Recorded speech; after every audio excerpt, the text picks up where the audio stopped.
Welcome to the reading of Genesis chapter 18. In this chapter, the Lord appears to Abraham as three mysterious visitors, announcing the birth of Isaac to Sarah, who laughs in disbelief. Abraham also intercedes boldly for Sodom, pleading for God's mercy. This chapter reveals God's intimate relationship with his chosen servant and his justice tempered with compassion. Let's begin the reading. The Lord appeared to Abraham near the great trees of Mamre while he was sitting at the entrance to his tent in the heat of the day.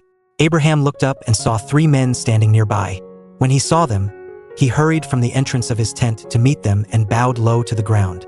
He said, "If I have found favor in your eyes, my Lord, do not pass your servant by.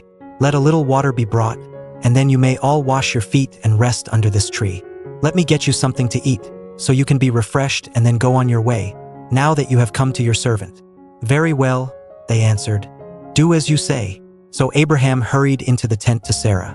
"Quick," he said, "get 3 seahs of the finest flour and knead it and bake some bread." Then he ran to the herd and selected a choice, tender calf and gave it to a servant, who hurried to prepare it. He then brought some curds and milk and the calf that had been prepared, and set these before them.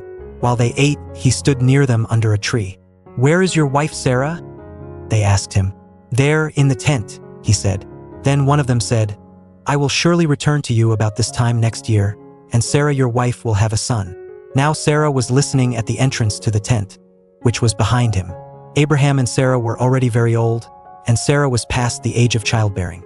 So Sarah laughed to herself as she thought, "After I am worn out and my Lord is old, will I now have this pleasure?" Then the Lord said to Abraham, "Why did Sarah laugh and say, 'Will I really have a child now that I am old? Is anything too hard for the Lord? I will return to you at the appointed time next year, and Sarah will have a son." Sarah was afraid, so she lied and said, "I did not laugh." But he said, "Yes, you did laugh." When the men got up to leave, they looked down toward Sodom, and Abraham walked along with them to see them on their way. Then the Lord said, "Shall I hide from Abraham what I am about to do? Abraham will surely become a great and powerful nation, and all nations on earth will be blessed through him. For I have chosen him, so that he will direct his children and his household after him to keep the way of the Lord by doing what is right and just, so that the Lord will bring about for Abraham what he has promised him."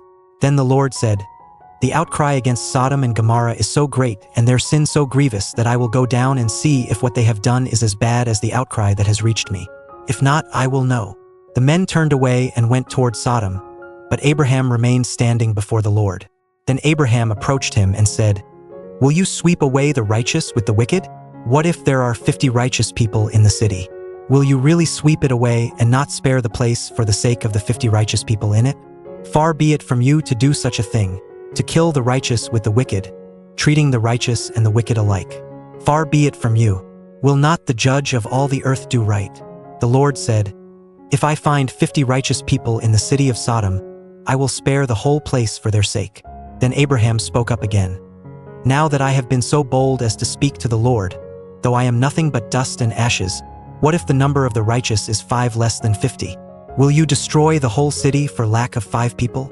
If I find 45 there," he said, "I will not destroy it." Once again he spoke to him. "What if only 40 are found there?" He said, "For the sake of 40, I will not do it."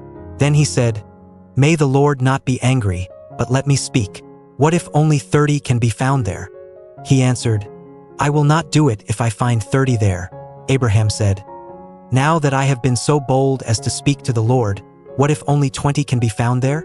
He said, "For the sake of 20, I will not destroy it." Then he said, "May the Lord not be angry, but let me speak just once more. What if only 10 can be found there?" He answered, "For the sake of 10, I will not destroy it."